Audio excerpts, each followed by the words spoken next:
মৰমৰ ছাত্ৰ-ছাত্ৰীসকল, আজি আমি আলোচনা কৰিম দশম শ্ৰেণী অৰ্থাৎ HSLCৰ অসমীয়াৰ জিকিৰ নামৰ পাঠটিৰ সকলো পাৰফেক্ট প্ৰশ্ন উত্তৰ আৰু পৰীক্ষাত আহিবলগীয়া গুৰুত্বপূৰ্ণ প্ৰশ্ন উত্তৰসমূহ অতি সহজ আৰু চুটিকৈ আলোচনা কৰিম। তো ছাত্ৰ-ছাত্ৰীসকল, তোমালোকে ভিডিঅ'টো স্কিপ নকৰাকৈ লাষ্টলৈকে চাই থাকিবা। তো এতিয়া আমি প্ৰশ্নাৱলীসমূহ আলোচনা কৰিম। 1 নম্বৰত কি কৈছে, চমু উত্তৰ দিয়া। ইয়াৰ ক নম্বৰ প্ৰশ্নত কি কৈছে, জিকিৰৰ ৰচক কোন? তো ইয়াৰ উত্তৰত তোমালোকে লিখিবা, জিকিৰৰ ৰচক হৈছে আজান ফকীৰ বা শাহ মিলন। তো তোমালোকে আজান ফকীৰ বা শাহ মিলন যিকোনো এটা লিখিলে হৈ যাব। তো এইটো 2018 চনত আহিছিল। তাৰপিছত কোৱেশ্যন খত কি কৈছে, জিকিৰবোৰক কিহৰ লগত তুলনা কৰিব পাৰি? তো উত্তৰত লিখিবা, আজান ফকীৰে ৰচনা কৰা জিকিৰবোৰক হিন্দুসকলৰ ভক্তিমূলক গীত বা স্তুতি গীতৰ লগত তুলনা কৰিব পাৰি। তাৰপিছত কোৱেশ্যন গত কি কৈছে, জিকিৰ শব্দটো কি শব্দৰ পৰা ওলাইছে? নাইবা এনেকাকে সুধিব পাৰে, জিকিৰ শব্দৰ অৰ্থ কি? উত্তৰত তোমালোকে লিখিবা, জিকিৰ শব্দটো জিকিৰ শব্দৰ পৰা ওলাইছে। জিকিৰ শব্দটো জিকৰ শব্দৰ পৰা ওলাইছে।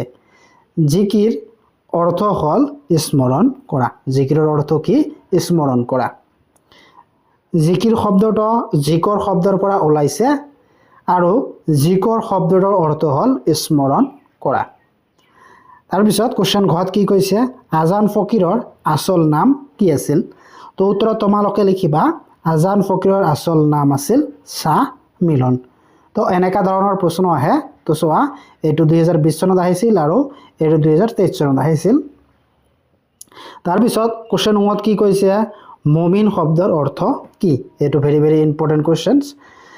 তো উত্তৰ লিখিবা, মমিন শব্দৰ অৰ্থ হ'ল ঈশ্বৰৰ বা ঈশ্বৰ বিশ্বাসী বা ভগৱানক বিশ্বাস কৰা নাইবা আল্লাহক বিশ্বাস কৰা। তাৰপিছত ছত কি কৈছে, আসমানৰ কুতুব তৰা আদমৰ জাত। ইয়াত আদম কোন? জিকিৰত উল্লেখ থকা আদম কোন? তো এইটো 2024 চনত আহিছিল। তো ইয়াৰ উত্তৰত তোমালোকে লিখিবা, জিকিৰত উল্লেখ থকা আদম হ'ল ঈশ্বৰে সৃষ্টি কৰা প্ৰথম মানৱ। তাৰপিছত 2 নম্বৰত কি কৈছে, তলৰ শব্দবোৰৰ অৰ্থ লিখা। ৰচুল, মমিন, ৰহম আৰু কুতুব। তো ৰচুল শব্দৰ অৰ্থ হৈছে দেৱদূত নাইবা ঈশ্বৰ প্ৰেৰিত পুৰুষ বা আল্লাহৰ দূত। তাৰপিছত মমিন, ইয়াৰ অৰ্থ হ'ল বিশ্বাসী মুছলমান। তাৰপিছত ৰহম মানে হ'ল দয়া আৰু কুতুব মানে হ'ল ধ্ৰুৱ বা নক্ষত্ৰ। এতিয়া আমি ৰচনাধৰ্মী প্ৰশ্ন উত্তৰসমূহ আলোচনা কৰিম। 3 নম্বৰত কি কৈছে, মক্কাৰ দুৱাৰত চাহাব জীয়াই মাৰে তালি, যেনে খালে শলৰ লগত দৰিকাৰ টপালি। ওপৰত উল্লেখ কৰা কথাখিনিৰ অন্তৰ্নিহিত ভাৱটি বিশ্লেষণ কৰা। এইটো 2018 আৰু 2020 চনত আহিছিল।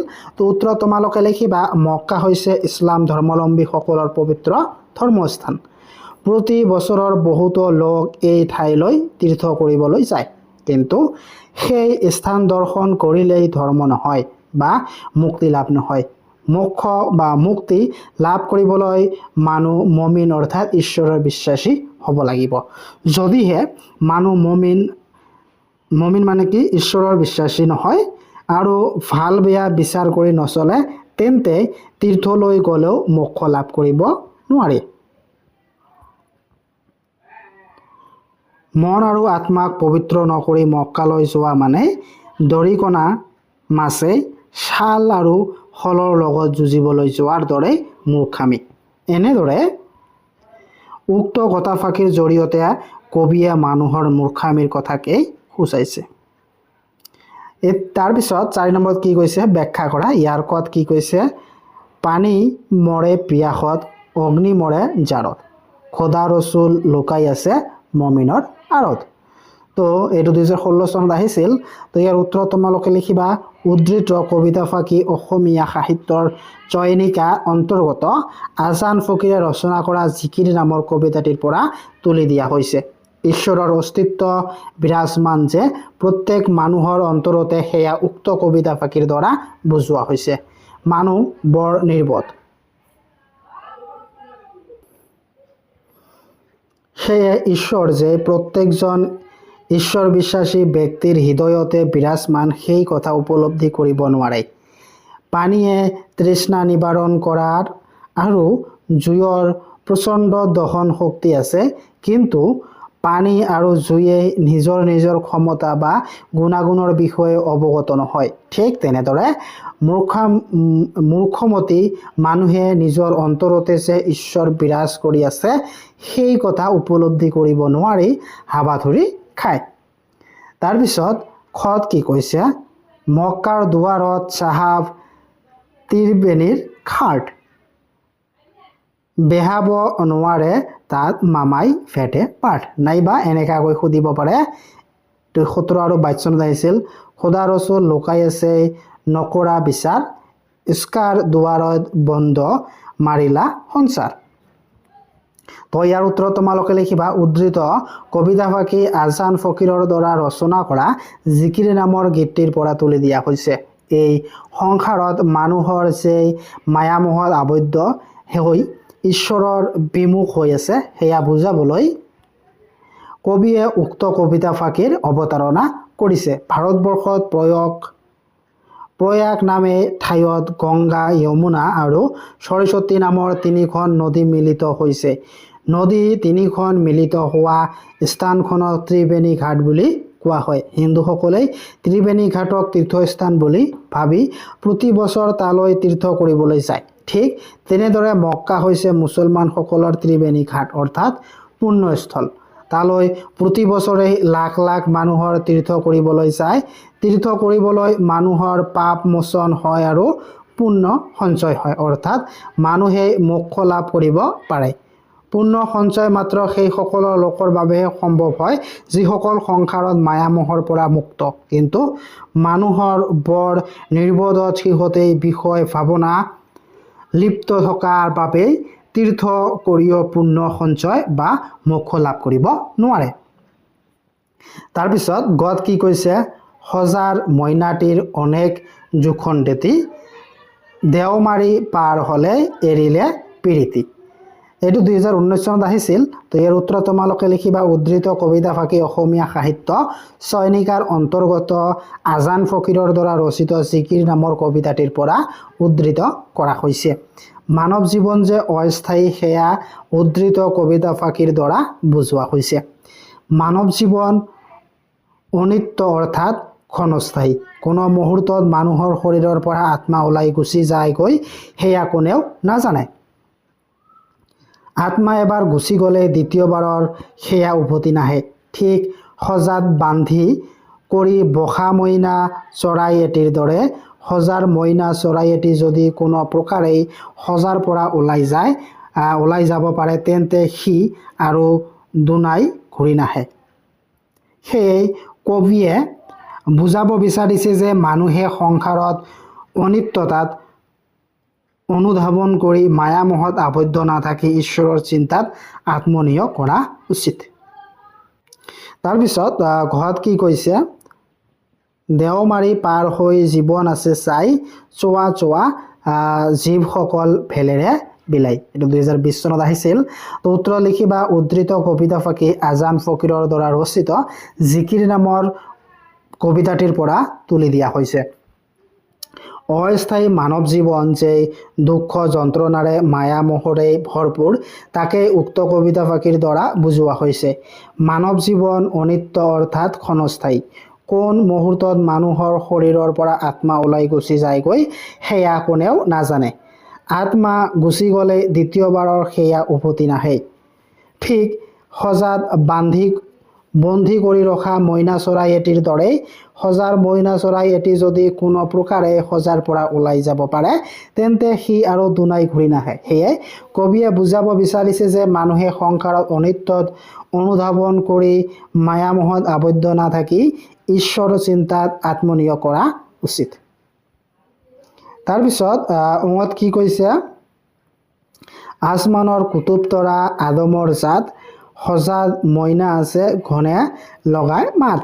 তো ইয়াৰ উত্তৰ তোমালোকে লিখিবা, উক্ত কবিতাফাকি আমাৰ পাঠ্যপুথিৰ অন্তৰ্গত অসমীয়া সাহিত্য চয়নিকা আজান ফকীৰৰ জিকিৰ শিৰোনামৰ পাঠটিৰ পৰা তুলি দিয়া হৈছে। ইয়াৰ জৰিয়তে মানৱ জীৱনৰ ক্ষণস্থায়িত্বৰ কথা কোৱা হৈছে। আকাশ হ'ল মহাশূন্য, তৰাইহে তাক পোহৰাই তোলে। তৰাৰ তীৰবিৰণি নহ'লে আকাশৰ উজ্জ্বলতা নাথাকিলেহেঁতেন আৰু আকাশৰ সৌন্দৰ্য তথা মূল্যহীন হৈ পৰিলেহেঁতেন। কবিয়ে জীৱনৰ আত্মাক সজাত বন্দী মইনা চৰাইৰ লগত তুলনা কৰিছে। মইনা সজাত বন্দী হৈ থকাৰ দৰেই মানৱ আত্মাও দেহৰ ভিতৰত বন্দী হৈ থাকে। আত্মা থকাৰ বাবেই মানুহে ধুনীয়া আচৰণেৰে সুপ্ৰতিভ হৈ থাকে।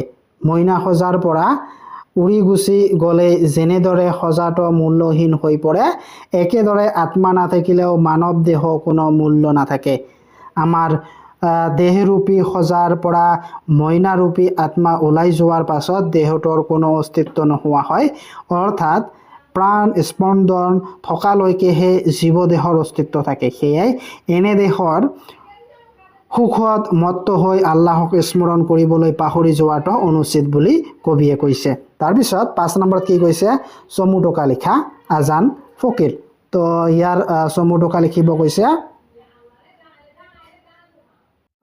তো ইয়াৰ উত্তৰত লিখিবা, আজান ফকীৰ বা শ্বাহ মিলন হৈছে এজন ইছলাম ধৰ্মী সাধু লোক। তেওঁ সপ্তাদশ শতিকাত আদিভাগত ধৰ্ম প্ৰচাৰৰ উদ্দেশ্যে আৰৱ দেশৰ পৰা আৰু কোনোৰ মতে ভাৰতৰ আজমিৰৰ পৰা অসমলৈ আহিছিল। বুৰঞ্জীবিদ সূৰ্যকুমাৰ ভূঞাৰ মতে ৰূপাইদা দৰা নামেৰে এজন লোকৰ চক্ৰান্তত সেই সময়ৰ আহোম ৰজা গদাধৰ সিংহই আজান ফকীৰৰ চকু উভালি পেলায়। পিছলৈ তেওঁ ধৰ্মৰ মহাত্ম্য বুজিব পাৰি ৰজাই দিখৌমুখ চৰাগুৰি চাপৰিত মাটি বৃত্তি দি তেওঁক থাকিবলৈ দিয়ে। তাতেই আজান ফকীৰে ধৰ্ম প্ৰচাৰ কৰি ইহলীলা স্মৰণ কৰে। তেওঁ বহুতো জিকিৰ আৰু জাৰি ৰচনা কৰিছিল। জিকিৰ আৰু জাৰি গীতসমূহ বিশ্ব সংসাৰত অনিত্যত আৰু পৰম আল্লাহ আৰু ৰচুলৰ গুণানী কীৰ্তন আছে। তাৰপিছত 6 নম্বৰ কুৱেশ্যনত কি কৈছে? তোমাৰ পাঠ্যপুথিত থকা জিকিৰটোৰ মূল ভাৱ লিখা। উত্তৰত তোমালোকে লিখিবা, মানৱ জীৱনৰ অনিত্য অৰ্থাৎ ক্ষণস্থায়ী কোন মুহূৰ্তত মানুহৰ শৰীৰৰ পৰা আত্মা ওলাই গুচি যায়গৈ সেয়া কোনেও নাজানে। আত্মা এবাৰ গুচি গ'লে দ্বিতীয়বাৰ সেয়া উভতি নাহে। সেয়ে মানুহে সংসাৰত অনিত্য অনুধাৱন কৰি মায়ামোহত আবদ্ধ নাথাকি ঈশ্বৰ চিন্তাত আত্মনিয়োগ কৰা উচিত।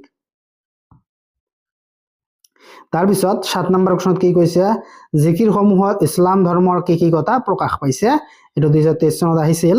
তো ইয়াৰ উত্তৰ তোমালোকে লিখিবা, জিকিৰসমূহত ঈশ্বৰ, ৰচুল, ইহকাল পৰকাল, মানৱ জীৱনৰ অনিত্যত আৰু পাৰ্থিৱ জীৱনৰ বহুতো কৰণীয় দিশবোৰৰ কথা প্ৰকাশ পাইছে।